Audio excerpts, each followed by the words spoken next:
We are very fortunate today to have a seminar on an interesting, absolutely central idea of the future of global cultural capital, and to have as the speaker our own Orly Levy. Orly Levy is a reader in management in the School of Finance and Management, and also the director of research in the department. Her CV is very long, so I will not go to read it, but you know, we are in the good hands of a very competent and leading researcher. And it's a joint paper with the Professor Sebastian Ricci.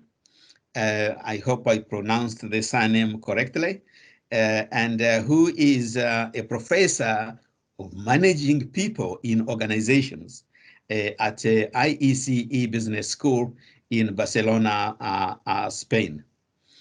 Both Orly and Sebastian have hit the topmost journals in our field.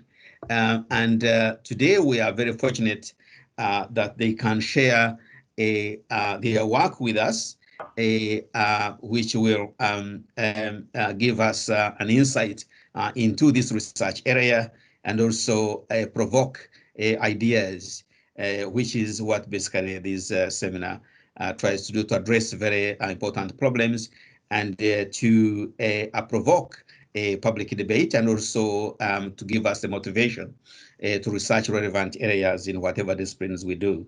It's a great pleasure, Orly, that you could find the time to share with us your great work. You are most welcome. But before you start your presentation, let me remind seminar participants to please mute your microphone and your video if you are not talking, and when you come to make your contribution or discussion, you can then unmute both your video and your microphone.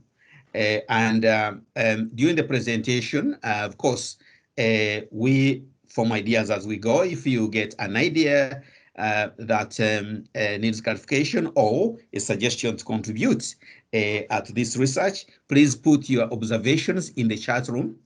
And also, please click on the raised hand so we can give you space later for asking a question or contributing an idea or giving us an insight of your own understanding of this research, which then, of course, makes this whole exercise very interesting. Orly, please, the floor is yours. Thank you very much, Victor, for inviting me to the seminar. I believe this is the first non-finance, non-economist presentation. So thank you for making the exception for mere mortals like myself.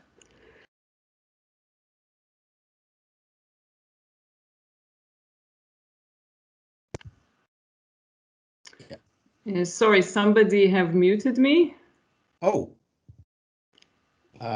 Do you hear me now? Yeah, I can hear you very well. Yeah.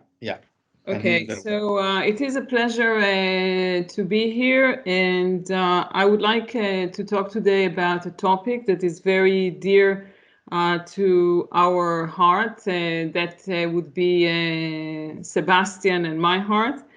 And it's basically, it's building on our work, previous work on cultural capital in multinational corporations. And basically, we are now focusing on how cultural capital may have changed due to the turbulence that we have experienced in the past few months. And basically, the question that we are posing is how these major changes may affect the future of global work. How it might affect the resources that we as individuals have, and how it can affect people's global or international career. So as far as the agenda for today, I will give some background, very minimal, I would say, about global cultural capital. And then there will be, I'll pose a few questions to you to reflect on your own cultural capital. And then I'll show some preliminary results from a recent surveys that has been that I've run with a group of expatriates living in basically in 12 countries. If you have any questions, you are welcome to raise your hand during the presentation. I'll welcome the interaction. So just to give you a quick background on the notion of cultural capital, this is part of a broader framework that developed by the French sociologist Pierre Bourdieu. And he basically distinguished between three forms of capital. The first form is economic capital as we know it. So these are financial resources or assets that have monetary value. The second form of capital is social capital that is also relatively familiar, which represent basically the sum of the actual and potential resources that can be utilized and mobilized through membership in social networks. And finally, it's cultural capital. So it's knowledge and expertise, formal credentials, education, as well as long-standing behavioral and attitudinal disposition. So it is more at the level of cultural knowledge, cultural expertise, skills, abilities, and I will speak about it a little bit, obviously more when we dive into the notion of global cultural capital. But presenting this concept to finance people, so it's only fair to ask, why is cultural capital a capital? So the answer is relatively straightforward. First, cultural capital, like financial capital, can be accumulated. It can provide access to scarce rewards, to opportunities, to resources, and it is subject to monopolization and hoarding. So the groups that are going to define what is valuable social capital basically try to keep a monopoly on it. In addition, cultural capital can be converted to other forms of capital. You can gain social capital using cultural capital. It's probably slightly harder to gain financial capital, but education is definitely convertible. And finally, to some extent, it can be transmitted from one generation to the next. So all these attributes or properties of cultural capital basically make it a capital. So this is kind of just a brief introduction on the overall theoretical framework. And now I will just go more specifically into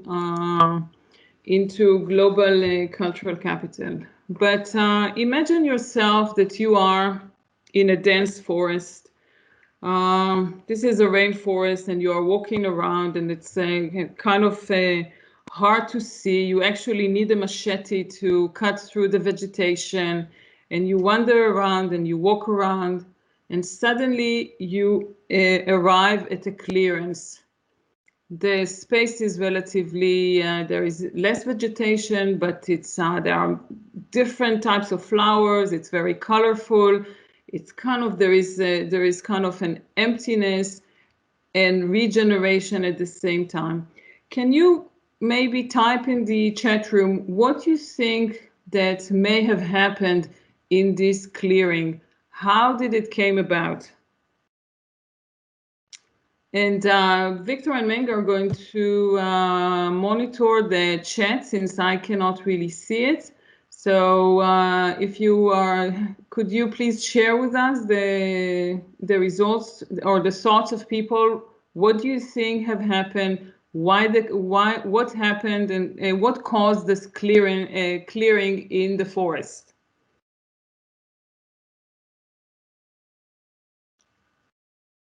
Yeah. So far, there is no answer in the chat room. Anyone care to speculate? Victor, maybe you? Yeah, I see the forest is not cleared yet. It's still as thick as the tropical. But you have arrived at the clearance. Can you speculate what happened? I would expect to see maybe fields and houses and a little bit of more, or water or the sea. Maybe the forest ends into the sea. That's the Okay. yeah. That is speculation. Thank you, Victor. Anyone else wants to speculate? Please type into the chat room.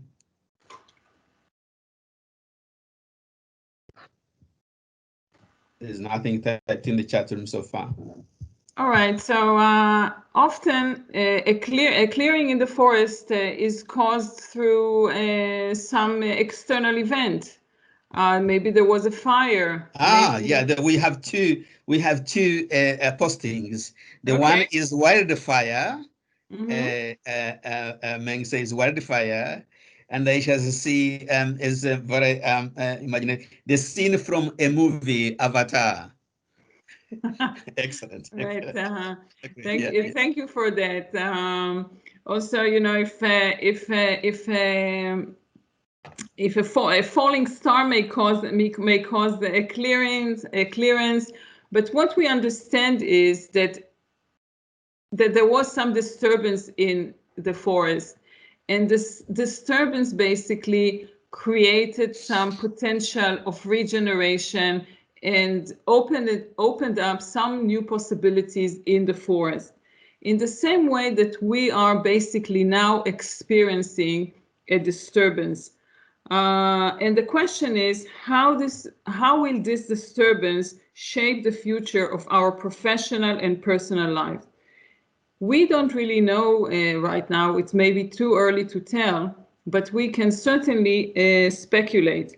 And I think this question is particularly relevant to us as global professionals and who engage in global work. We have connections across national boundaries, and suddenly a lot of what we used to understand as being a global professional have just vanished. So where does it leave us, and how is going to reshape our work and our life basically? So right now, we basically we have lived for the past 9 months through unprecedented external shock that changed every aspect of our life, and we need to think of where our professional life is going, in a sense. And I think that there are maybe two versions that and we are unclear what is happening with it. One version would be is that we are witnessing the end of globalization as we know it. So we are now, rather than how can we maintain basically global connection if travel continues to be restricted. So many people who are just used to define themselves as frequent flyers now are basically sitting at home. What's going to happen if the end of low cost traveling? If borders are going restricted, you would need a green vaccination passport, and so forth and so on. But yeah, at the same time, people are saying that it's not the end of globalization. It's just the end of globalization as we know it. And rather than having globalization as a physical at a physical dimension, we just have shifted and moved our global work into a virtual space, and globalization is just going to continue at the same pace, but in a different shape and form. So we don't really know where is it going, whether it's the end of globalization, or at least, and maybe the end is a too strong of a word, but globalization is receding, or it's just been the physical globalization is just being replaced by virtual globalization. So we want to think about working in the global economy, working across national borders, working within global organization, as a form of playing the game in the global economy. So the question is how basically this game may have changed. But before I actually go there, I want to we need to think, what does it mean to play the game, and what does it take to play the game? What do you need actually to have in order to play the game? But just to be clear, that the better you play the game, the better you're able to work across borders. You can achieve your both work objectives and career objectives. So if we want to give you a few examples of what does it mean to play the game, is about basically knowing how to connect with cultural others, understand informal power hierarchies, know who are the most influential players, know how to get things done in different national contexts, know how to get things done across distance, how to get your ideas taken seriously in different settings, how to influence people who are different than you, who speak a different language. So you need the set of skills in order to actually operate effectively in the global economy. I know that this may sound to all of you like playing politics, but we want to think about it more in terms of being savvy, well networked, able to socialize, and able to influence others, manage stakeholders, and basically work with people who are different than you. So if I summarize all of this, the point is that in order to play the game in the global economy, you basically need what we call global cultural capital. Another question is obviously, what is global cultural capital? Briefly, global cultural capital represent cultural resources that are highly valued in the global economy. So you think about it's a set of resources that basically a person may own, in a quote unquote, and these resources can be deployed, can be used in order to work effectively. So global cultural capital basically recognize that there is not always a level playing field in the global economy, and sometimes resources are unevenly distributed, and sometimes your personal cultural capital will be overvalued in a specific context, and it may be undervalued in another context. But most importantly, what global cultural capital enables you to do? First, it enables you to operate effectively in the global economy. It enables you to play the game well. It influences your access to valuable resources such as rewards and opportunities, and it enables you to compete for high-level position. But it goes probably further than that. So let's kind of break it down to what are these resources that we are talking about, that kind of your cultural capital stock. So let's say we talk about education, we talk about professional expertise, international experience, cultural knowledge. So it can be, and it comes basically in different forms, and I will talk about it a little bit, but most important is to see what can it do for you. So it's going to affect your career.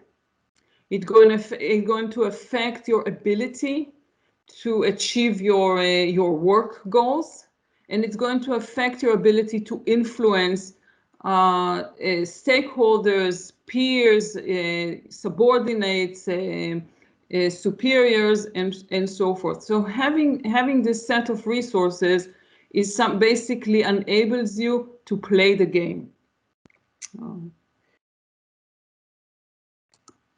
And how these resources basically look in real life?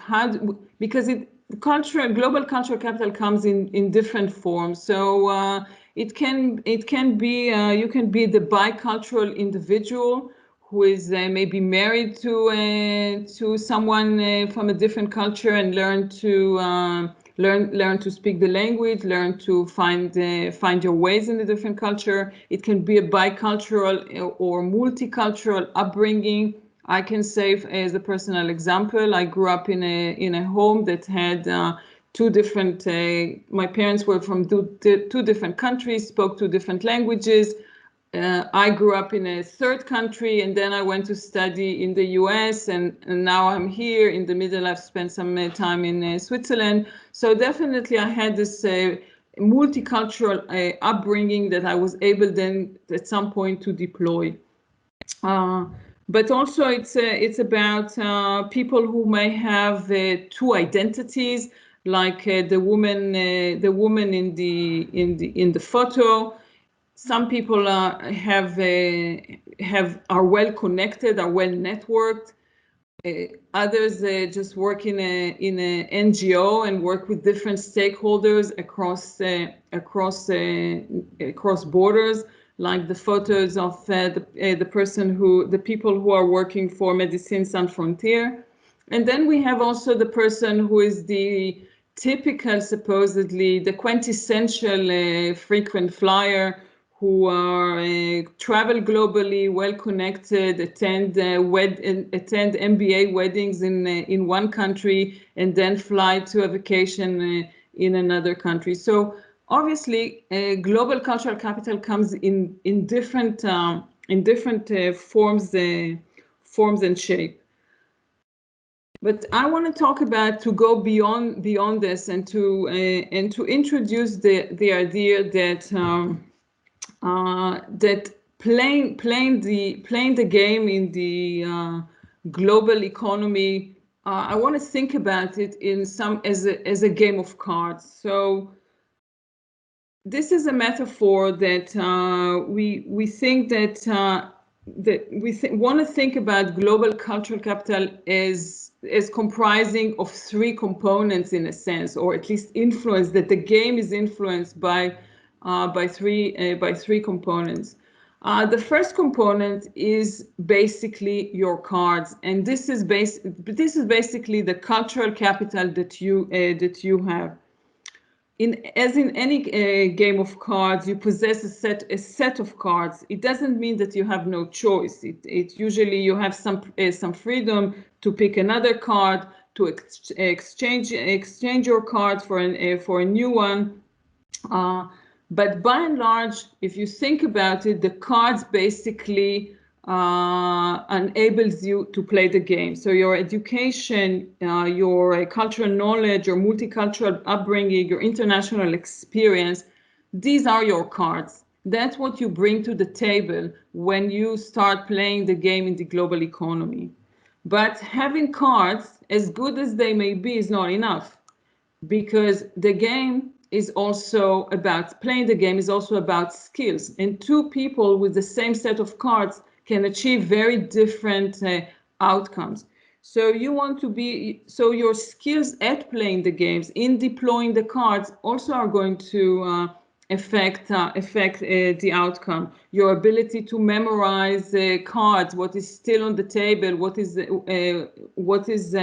already passed, how passionate you are about playing the game, How well do you read other players? So there is a lot of subtle understanding that goes as skills into playing the game.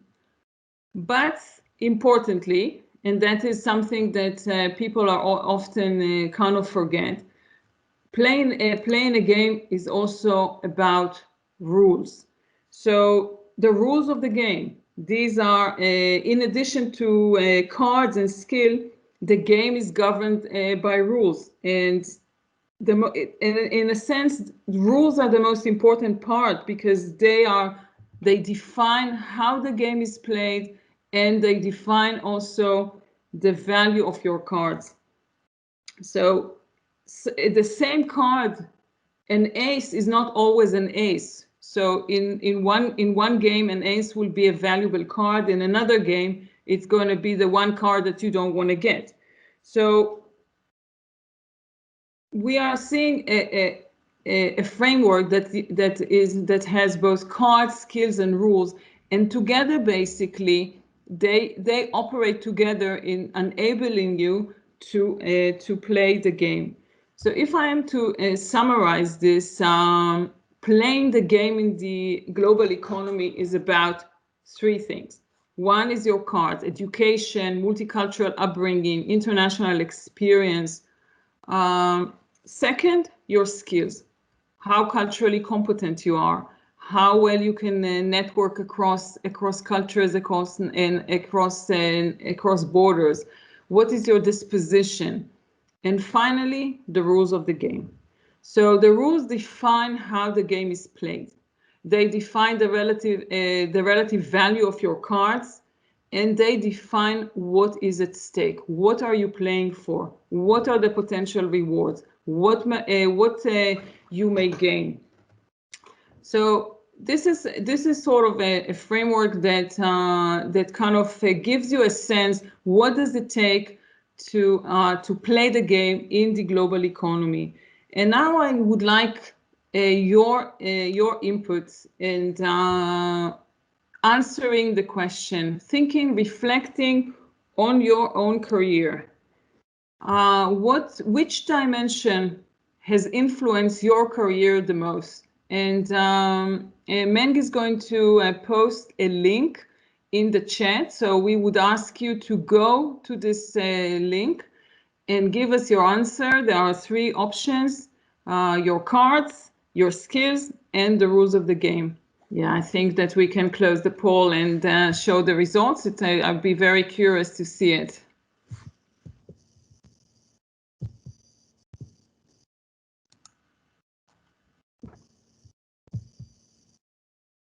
Okay, so I will share my screen so you can see the result. Okay. Oh. Can everybody see it now? Yeah, brilliant. Okay. Oh, it's okay. I leave Orly to do the interpretation. First, I have run this poll before, and with a group of expats, and the result there was 50% believed that the skills were the most important, and 25 believed that the cards and the rules of the game were the most important. But here I see that there is a kind of an equal weight to cards and skills, and somehow the rules of the games are the least important. I don't know if this is this reflects this unquestionable belief of people in themselves, because me as a sociologist, probably I would vote for the rules of the game as something that govern the value of my cards and my ability actually to use, and the value of my skills. So we have a bunch of individualists here attending the presentation. Thank you for sharing this with us. I think I can go further with the presentation. So let me go and try to share it again. All right. So just to summarize, you know, and let you take a minute to reflect about the value, the relative value of your cards. But keep in mind that valuable cards enable you to play the game well, to occupy privileged position, to compete for high status positions, and to access valuable resources. So if cards can do all these for you, but their value is actually determined by the rules of the game. So the question we are basically posing is as follows: are the rules of the game changing, and how is it going to affect the value of your cards, basically? So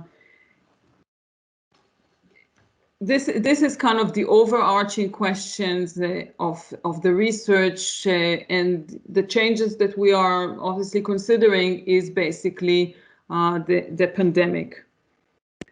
So now I'm going to ask you yet again to think, to consider, and to contribute what may define the value of your cards in a post-COVID. So Meng is going again share with you another link. So I would ask you to go to the link and basically type in your answer. This time it's about it's a text answer. So Meng, please. Yeah, the link is in the chat room. All right. So can you share the results with us? Yeah. Great. Thank you.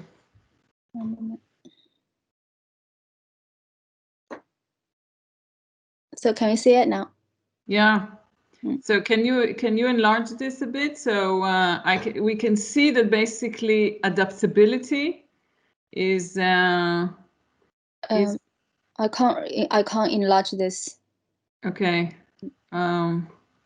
So we can see that adaptability is a key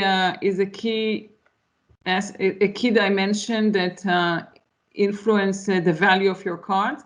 And by the way, this was exactly the same results in the event that I ran this before. Adaptability was also the central concept there. I can see here that there are some creativity, networking, international experience, transformability.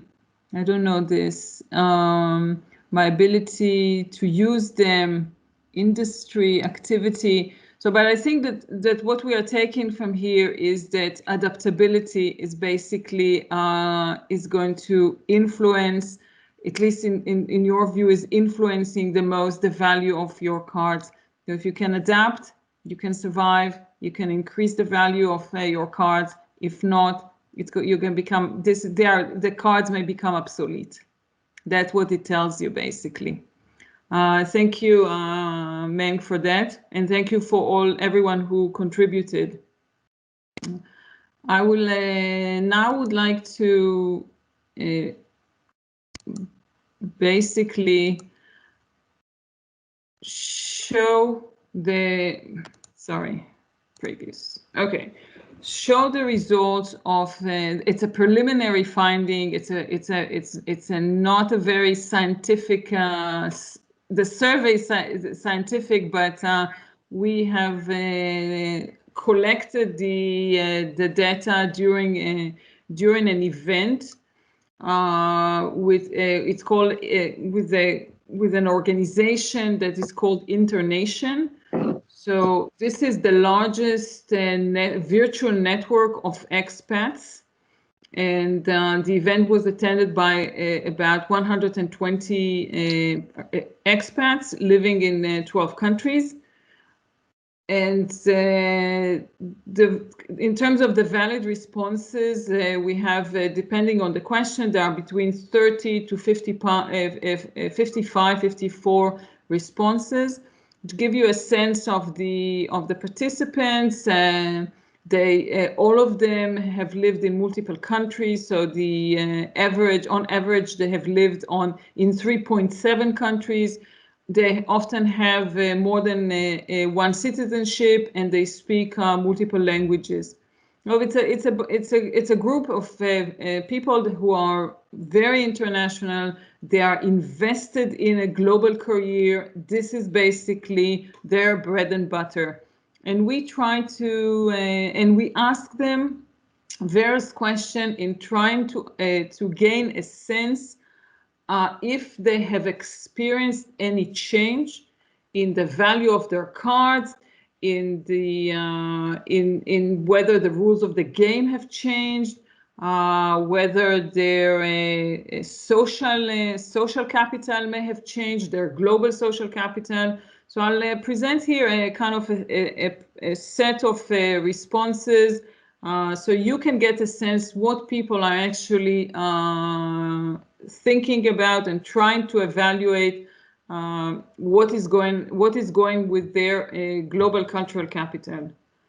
So the first set of question, it's about the value of global cultural capital, and we basically asked people whether this question asks whether the value of their international experience has decreased considerably, slightly decreased, stayed about the same, slightly increased, and increased considerably. Obviously, there is no clear, the picture is not clear, and a lot of people feel that it's at this point it stayed about the same. But we also have if we take the middle answer out, there are more people who feel that the value of their international experience increased slightly or considerably than they think that it has decreased. So this is one measurement. A second question about the value of global cultural capital basically focus on the value of a person's ability to get things done in a different national settings. So it's not about whether they have this ability, but whether the value of this ability have decreased or increased or stayed about the same. Here again, a sizable number of people feel that it stayed about the same, but at the same time, they feel there is a group of people that they feel it has been increased. So if I compare between those who think it's decreased and increased, there is more of the in the increased camp. And the third question is about the value of education in different educational and professional expertise in different countries. Here it's more clearly people feel there is not a systemic change. So there is not an institutional level change. So the value of their professional expertise, of their education is kind of stayed about the same. So there is no sense of a systemic level change that may suddenly make a particular professional expertise or an educational credential value less or have a more or less value. And finally, the question is about the value of a person's ability kind of to adjust to different cultural situation. And this is also a question about adaptability. And here you can see more clearly that people feel that their ability to adjust is becoming more and more valuable. And it's also echoing the word cloud that we just saw. So if I'm going to kind of summarize the four questions about the value of global cultural capital, basically I can see that there are two dominant responses. One is a sense that things are staying the same, and the other dominant response is more in the camp of increased value. And this is not something that we would have expected, because people often talked about that globalization is receding. So suddenly, you know, global skills, international experience, so on and so forth, might be less important, and you want to develop some sort of expertise in a particular location as often your country of origin. So there is so it doesn't, at least in the data, this does not it doesn't have much traction. A second set of questions was about global social capital. So here we asked people whether they're networking across borders. What's going on with the networking? What is going on with their network? So first question is about the size of their global network, of kind of professional global network. And people said either that it stayed about the same, but more people said that it slightly increased or increased considerably. So people, as it seems, people are growing their global network. Obviously, it's a virtual global network during the pandemic, basically. So so you see that there is more global social capital. People accumulate more, they network more. A second question is whether people cooperate with influential professionals. So basically, it's not only about growing your network, is with who you kind of cooperate, and do you kind of try to gain access to influential or important people. Again, some people say it stayed about the same, but you have also the increased camp also relatively dominant, although I can see that, you know, but the numbers are relatively small here. So this is only for the sake of getting an impression on what people are actually feeling. Third question about global social capital is about frequency at which people make new contacts with professionals in other countries. Again, people are apparently feel that the frequency has increased, and they are making more contacts, basically. And finally, the extent to which I spend time and effort networking with others at work. So people also kind of, here I think it's more equally distributed. It might be the nature of the sample that some of them are self-employed. So the phrase itself at work might not be applicable to them. But so I think this is relative. This answer is relatively gives less a clear indication. But if I just summarize the four questions around global social capital, I would say people are growing their network, trying to get access to influential people. They put probably more time and more effort, and it's all virtual. So there is the virtual space has opened up more opportunities to actually network globally, or at least across borders. A third set of questions was about the rules of the game and the extent to which people feel that that they understand the rules better, they can play the game better. So this is kind of a question about the extent to which people understand the rules of the game when they interact in global communities.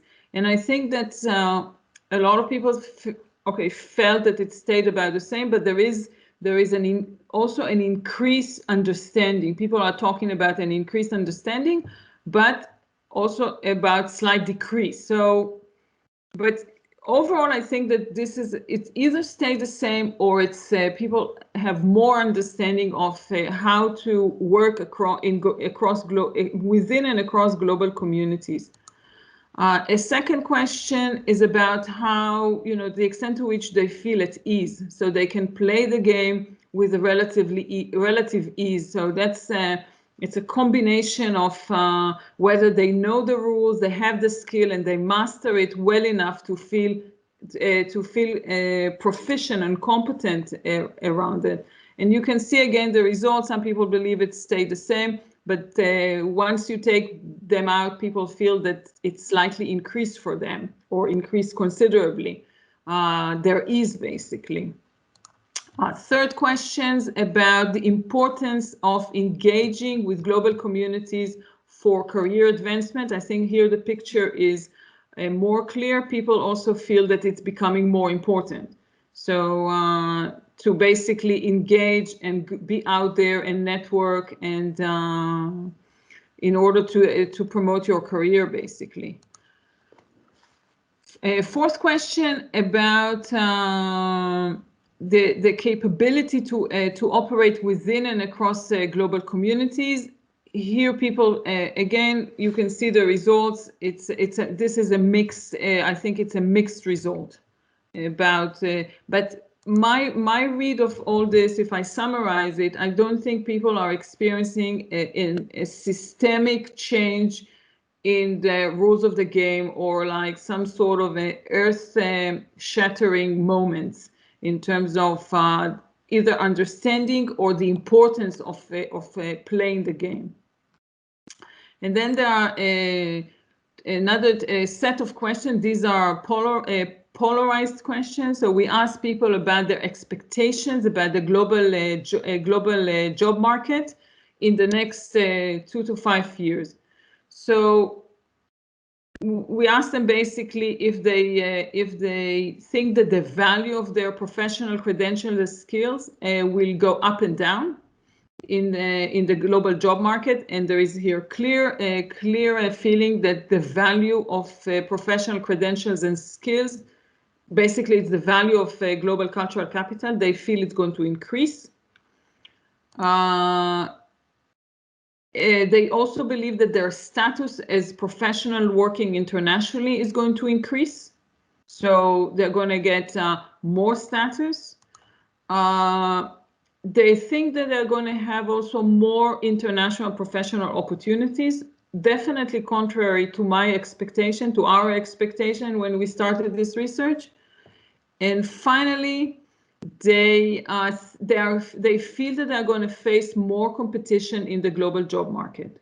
So they're going to have more opportunities, but also more competition. So overall, I think the expectations regarding the global job market are quite positive. So if you are a globally mobile professional, people feel that the future is waiting for them. And the final set of questions, we ask people about how they view the future of globalization. Here we ask them if they believe that they will see increase in global mobility in the next 2 to 5 years. I think the results are mixed, but people somewhat disagree. So there is some contradiction in the answer. They expect more global opportunities, but somewhat less mobility. So the question is how these global opportunities are going to basically present themselves.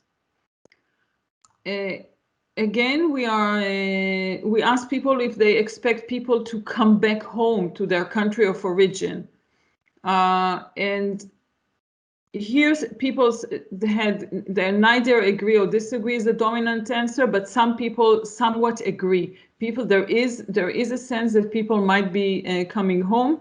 We see it. I've recently read a piece on kind of people going back to Italy.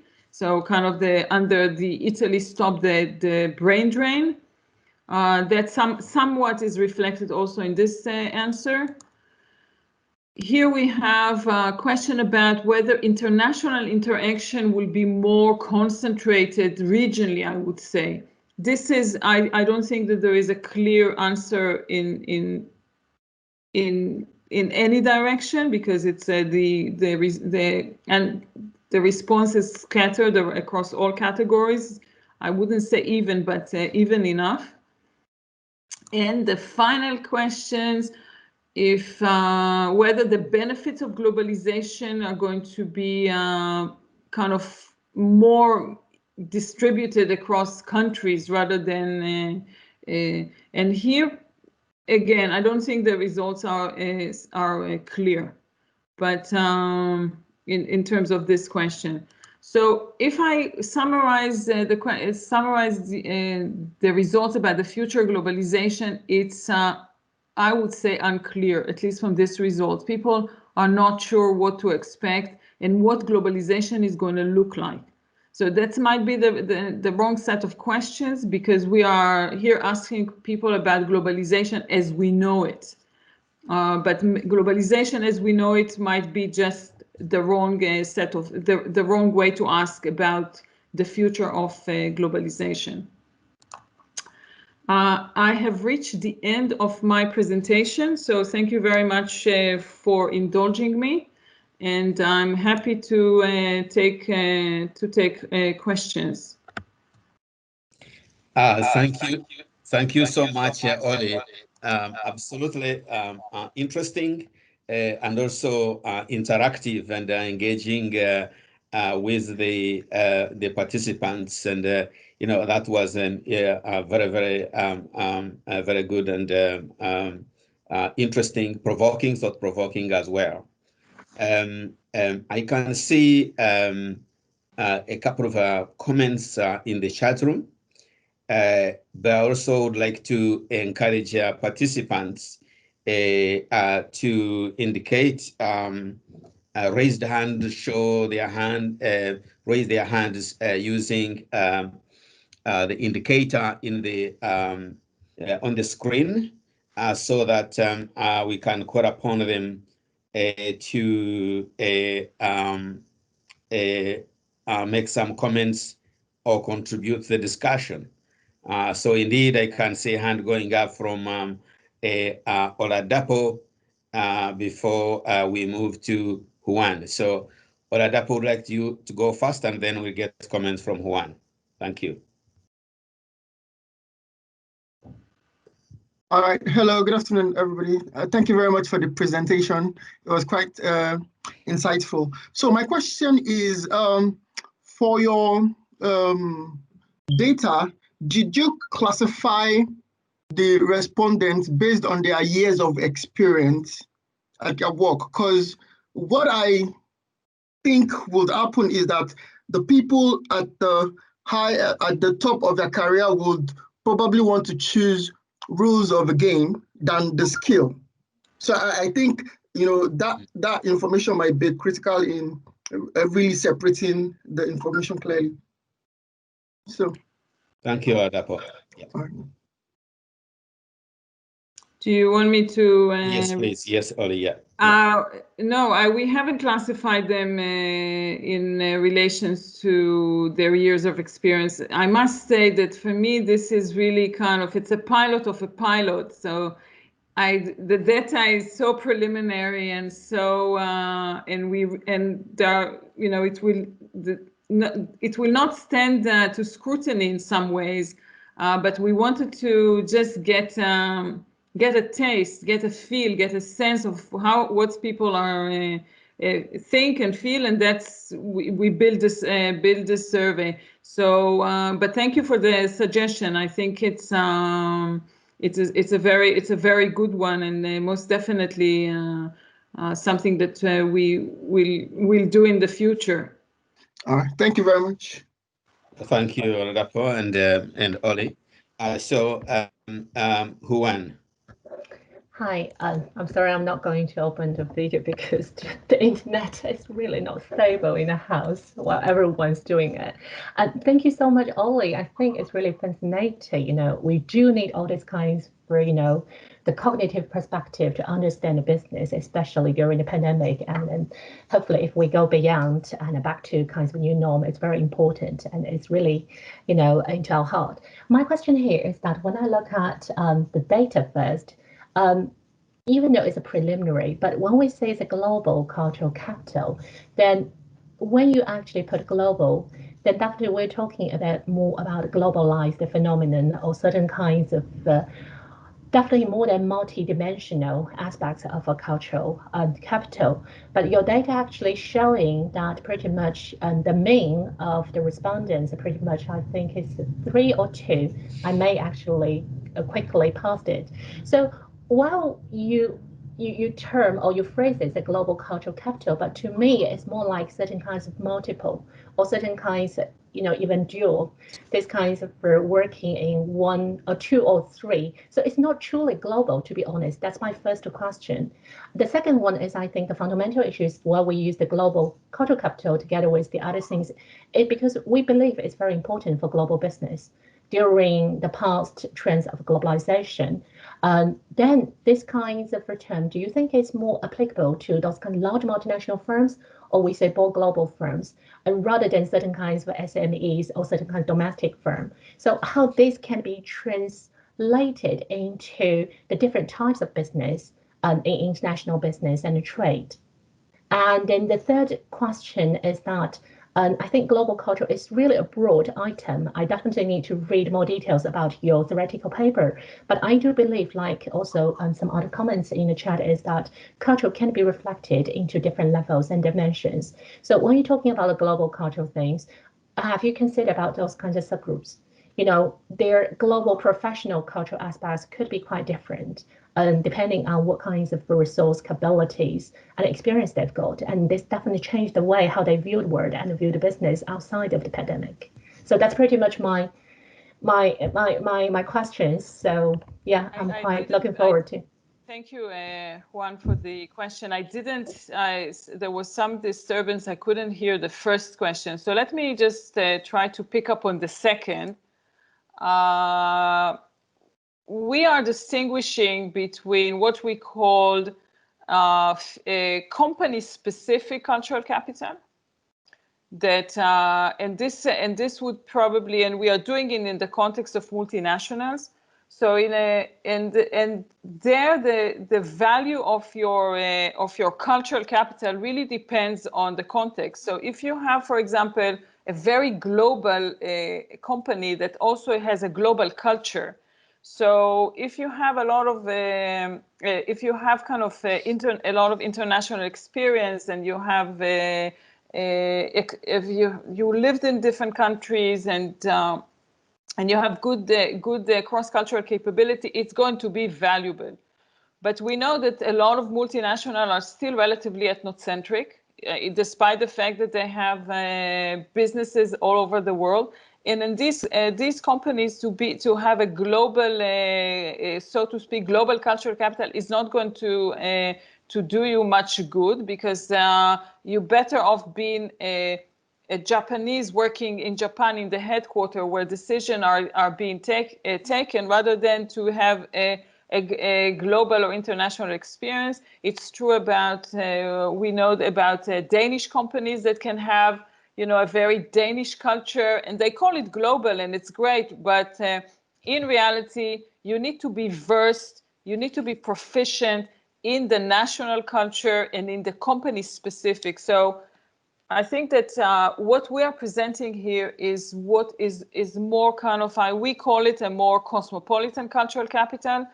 And if you take it into a specific company, the context is going to be really, really determined whether your cosmopolitan or your global cultural capital is going to be valuable or not. We do have, it's something that I haven't presented because there were not enough participants in the survey that came from a multinational corporation about company-specific cultural capital. Basically, we call it, and obviously this is also going to change because the nature of companies is changing. Can you repeat your first question, Juan? Yeah, so I think first question is quite relevant to what you just mentioned, is because I do not think global culture really can be applied to most of the companies because they are not really that globalized, to be honest, if we look at the operations, all the other things. So, and also look at your data, even though they're quite preliminary, but I could sense that the participants in your data collections, they're not truly global. So it's pretty much about their perception about how they view the importance of global culture. Do I interpret correctly about how you? I don't know if you interpret correctly, because I don't have a way to evaluate this. These are people that have lived in multiple countries. They work in a global environment, but they can be self-employed. They can work in a multinational corporation. They can work in a global public organization like the UN, NGO. So obviously the responses represent their perception about the various resources that they have, and what these resources may, the value of these resources in the future, basically. So there is no way for me to basically evaluate whether they are global enough, these individuals, or there is a, and just about in a sense, there are companies that are global, that have the fact that they're global, they operate globally, and they have multiple subsidiaries, doesn't mean that they have a global culture. Exactly. So, but this is this is basically it's a distinction that is relevant. Whether the company is more of a kind of the traditional hierarchy where decisions are made in the headquarters, and if you are part of this headquarter culture, you are part of the game. Versus if it's a more network organization, that decisions are more decentralized and so forth. So I don't, this is something that it's an empirical question, basically. And third question, Juan, I think that it was more of a comment. I think it's more about comments. I think this is also have been seen in other, like those kinds of large-scale global projects. And they're not just talking about national or global. They're also talking about different clusters and professional levels. So I'm not quite sure whether this had been considered in your research design, or maybe you have different ways of thinking. And there is the professional dimension of a cultural capital is relevant. So in this particular survey, we did not consider the professional aspect because we have really focused on two aspects of cultural capital. One was company specific or firm specific cultural capital, and the other one was more a cosmopolitan or a global. But if we want to get a kind of a full picture, what's going to impact the value of your resources, obviously, if you work in a profession that you can actually that your resources are transferable, are portable, and the industry is relatively global, so it might be a different game to play. But it's not part of the design, and we actually haven't. It's part of the conceptualization, but we wanted to present something that is more parsimonious rather than comprehensive. Thank you. Thank you. Yeah, thank you, Juan, and thank you, Olu.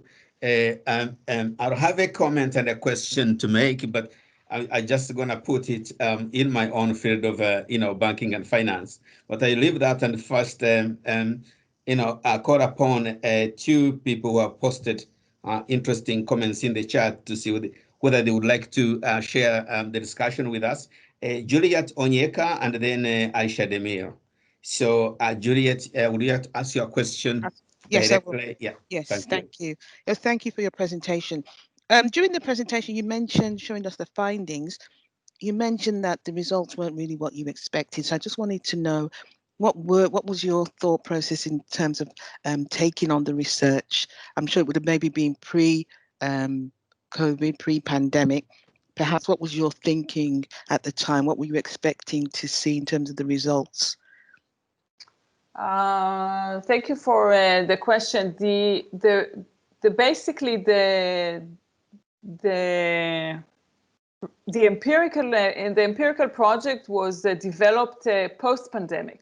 Oh, post, okay. The conceptual paper that I've just briefly shown the first page, that was published in 2018. So that was before the pandemic, and it's a very specific cultural capital in the context of multinational corporations, specifically under two organizational architectures, whether it's a hierarchy, a multinational that has a more hierarchy. This is a stylized consideration. And the other network, another organizational architecture, it's a network organization. So, but this was only talking about a firm-specific cultural capital versus more cosmopolitan, and how would it play itself out in these two ideal type of organizational architecture. We developed this particular survey and set of questions post-pandemic in response to a request that we received. And we just wanted to get a sense of what people feel. We thought that people were looking at what's going on, and they would think globalization is, we might be experiencing deglobalization. Okay. And within this context, our global cultural resources are going to become less valuable. That's what they thought. If the context, if the rules of the game are going to influence the value of your resources, and you've been transported as a global professional, you've been transported to a world that is either more regional, more domestic. Obviously, you know, the value of your resources is going to decrease. That is not being supported in the survey to the extent that the survey can support or unsupport something. So the set of questions that we developed pre-pandemic was a slightly, I don't even remember what we were asking. But this is all new. Yeah, no, thank you. It's interesting, actually. Thank you. Yeah, thank you very much, Juliet and Orly. And maybe Juliet, in your capacity as a researcher, but also doubles as a high-profile regulator in the financial industry in London. Maybe I thought that was at the back of your mind in terms of, regulators, or but a little bit. It was a little bit, actually. I'll give you a chance if you want to come back later or now. Yeah. No, thank you. Okay, so let me go to Aisha Demir. Thank you very much, Orly, for this interesting and interactive and up-to-date, quite up-to-date with technology presentation. And my question is actually on that aspect of your presentation. What is the impact of digitization on global cultural capital, like using Mentimeter, etc., and especially through the quantifying human behavior? Thank you. Can you repeat this, the last sentence? Sorry. Quantifying human behavior, like how you did in your presentation using Mentimeter, etc., all these digital tools. I don't have a real response to it. I can say that in the service that we ran in the event, one of the responses in the cloud that was, I wouldn't say it was very dominant, but it was somewhere in between, where people talked about digital literacy as an important force or ability that's going to affect the value of their cards. So obviously this is becoming yet another skill, but is it you know, is it like a global cultural capital? Does it kind of does it reside? Does it conceptually reside exclusively there, or it just is it just kind of an addition to many other skills? When I develop a new construct, you do not want to end up with a laundry list of attributes. You want to keep it clean and keep it tight. So that is a challenge that we still have. I don't think we overcome the definitional challenge. What are the absolutely necessary components that going to be the core of global cultural capital, and what are other nice to have but are not conceptually intimately connected conceptually to this core construct. But this is yet another a conceptual exercise. So I don't know if I answered your question, Aisha. Yes, I understand. Maybe the issue is more related with how we define global cultural capital. So, but given the current era, it would be very interesting to incorporate all these digitization developments into the conceptual framework of global cultural capital. Maybe another future area of research in this aspect. Yeah. Okay. Thank you so much, Orly. Thank you for the question. Thanks, Aisha, and thanks, Orly. In fact, something that I had posted in the chat, which is close to what Aisha was mentioning, is that just look at common drivers of developments in the global economies, and possibly global cultural capital will have thought that ICT, information communication technology, comes on top of everything that happens. And then also in terms of risks and shocks, is pandemics, you capture that. But wouldn't ICT have been on top of the issues, or there are reasons why it may not? You're asking me? Yes. Yeah, because I'm asking, following up on Aisha, because I thought, digitization is that the same comment I put in the chat, that ICT may be a driver of global cultural capital. But, what's your insight on that? My insight is that ICT can be acquired in relatively in a short period of time, while global cultural capital has much. It takes longer to accumulate. It represents deeper level of skills. So you may be able to you might have digital skills or ability to communicate using technology, but it doesn't make you globally competent. It just makes you competent with communication technology. So the questions we should ask, basically, say you have all the more traditional global cultural capital resources. You have the education, you have the experience, you have the multicultural upbringing, and so forth. What happens if you don't have the communication, the technical skills to communicate using digital technologies? How can it diminish your return on investment in?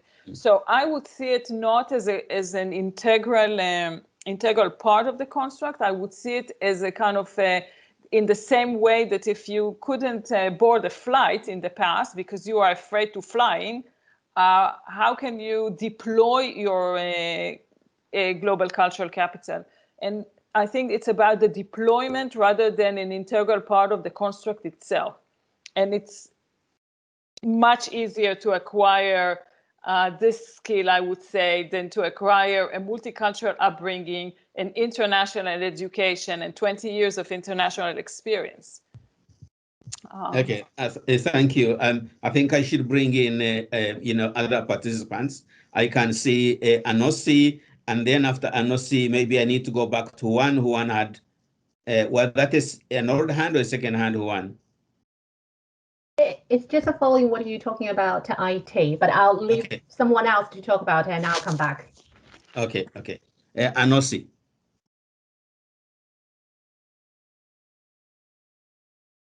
I thought I saw Anosi's hand up. Hello, can you hear me? Yes, Anosi, yes. Yeah, sorry. Please, go ahead, yeah. Yes, thank you, Orly, for the presentation. I was just thinking, just a quick question. What about Brexit? How does this, did your study, cover any parts of what the effects of Brexit could be on global capital, cultural capital? Thank you for the question. I think that it is the question of, I think it's not only Brexit in a sense. We are living in the midst of a what can be seen as neo-nationalism in many countries, both in Europe and in the US. And the question is how countries that are increasingly more nationalist are going to treat and going to value the more international people. And I think that in the context of Brexit, Theresa May had the most incredible statement when she was the prime minister. She said, if you think you are a citizen of the world, which is practically, if you think you're a cosmopolitan, you are a citizen of nowhere. And she basically said, if you're a cosmopolitan, you don't belong here. And it was a very strong statement, but I think it kind of gives you a sense that as societies become more and more inward looking and more focused on America first, if you will, the people who are not quintessential natives going to have less and less their skills, their ability to belong, their ability to progress might be impacted. I'm not sure we are seeing it because I don't think it's anyone is measuring, what's the value of international education and how is it changing. But I think that we see it in countries that haven't gone through being more global and then kind of going backward. That international education, international experience doesn't count that much. It is really about being an insider that counts, being proficient in the local culture, being proficient in the home country, being proficient in the headquarter country counts more than being so we might be going back in terms of what counts and how much you can basically leverage and capitalize on this. That would be my sense about Brexit and all the Brexits of the world, basically. Thank you very much, Orly, for that response, and Anosi for the question. Juan, would you like to come back in into the discussion?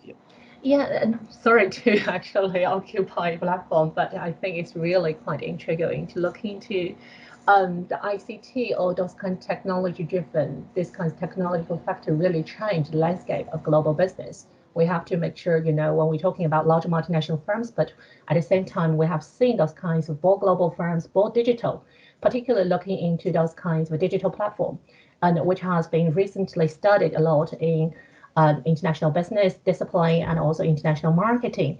So then back to what you mentioned about this kind of global cultural thing, I may have a slightly different opinion, because while I agree that culture actually takes time and is accumulated, within the organization over time, but this kind of more digital, their culture, their organization culture, or people who actually belong to those kind of platform, their cultural accumulation has been much shortened, to be honest, and they have created a quite different picture about how their perception and how either in terms of their behavior, in terms of their perception, is quite different from what we traditionally understand and define what exactly cultural capital is.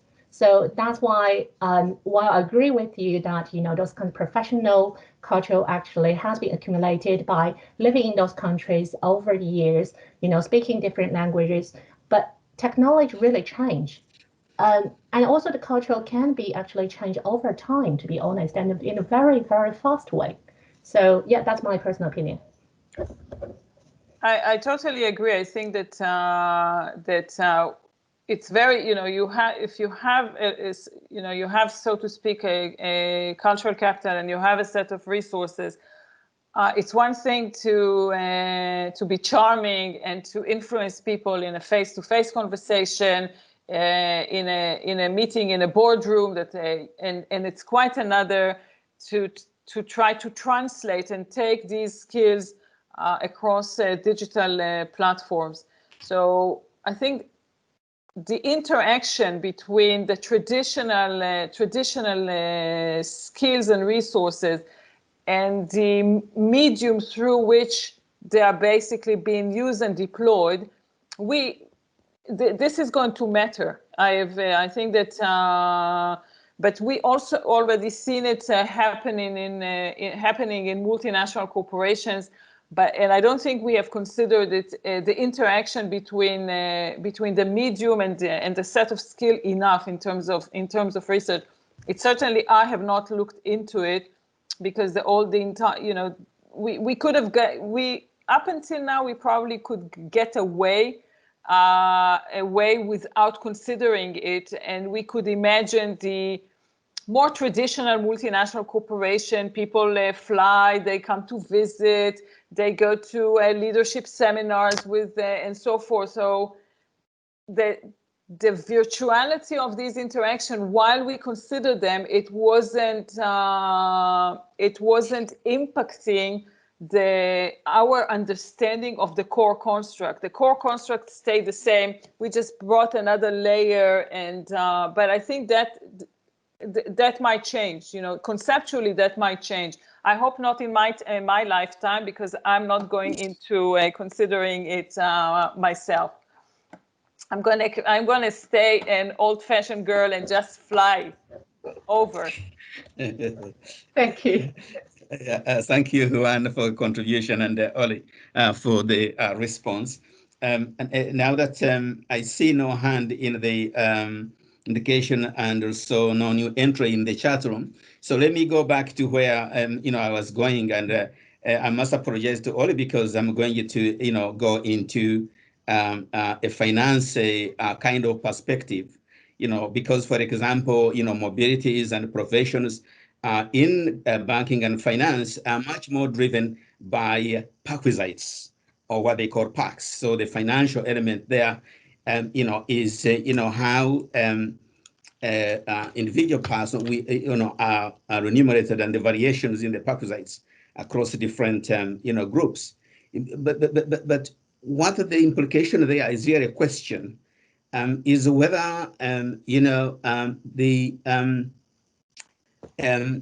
whether global cultural capital and those differences may contribute to the performance of global banks.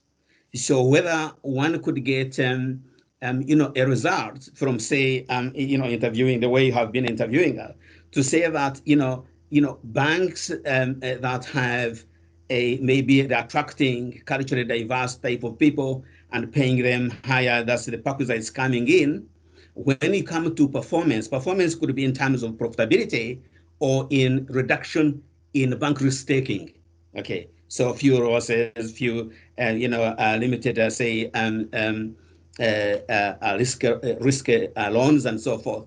So is whether the variation there in global cultural capital may be reflected in the variations in the performance, of global banks.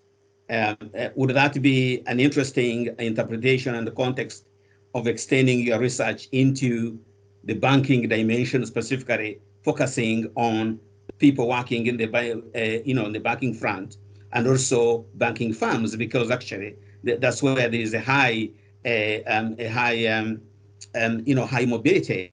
The banking and finance industry in London is employing all people from all over the world. And I have the pleasure to acknowledge the chief economist of the Central Bank of Zambia, Jonathan Chipiri. I see him in the audience. Thanks, Jonathan, for joining us. I suppose you'd agree with the way developments in the global banking industry have been, over the last couple of decades. So basically, all what I'm trying to do is trying to think in my own neck of the of specialism, trying to see whether there is an angle in which I could interpret your work, and just want your comments, basically. Thank you, Victor, for dragging me to the world of finance, which is great. I could use not only more digital literacy, but also more financial literacy in my case. But I think that there are several considerations here. We take London to be this mega, like a metropolis of diverse finance professionals coming from, at least from all over Europe, working together. You could tell me more about the performance of the banks in operating in London, both the performance and some other issues that relate to their operation. But I think, let me take it to the point that I view the financial industry, the banking, as a relatively conservative industry. So once you try to diversify a relatively conservative industry, you are running into transaction costs. Mm-hmm. So, and we probably all relatively familiar with the story of Credit Suisse, and they went as far as hiring a CEO that comes from a very different, not a very different, but different enough than the Swiss, and we know how it ended up. So if this story tells us anything, I think that introducing cultural diversity into a relatively conservative industry that is conservative in many ways, in gender, in race, in cultural background, this is not going to be a walk in the park.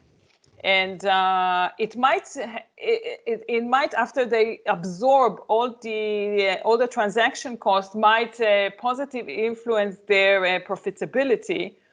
But I don't believe there is a commitment in this industry to actually do something like that. I think they want business as usual.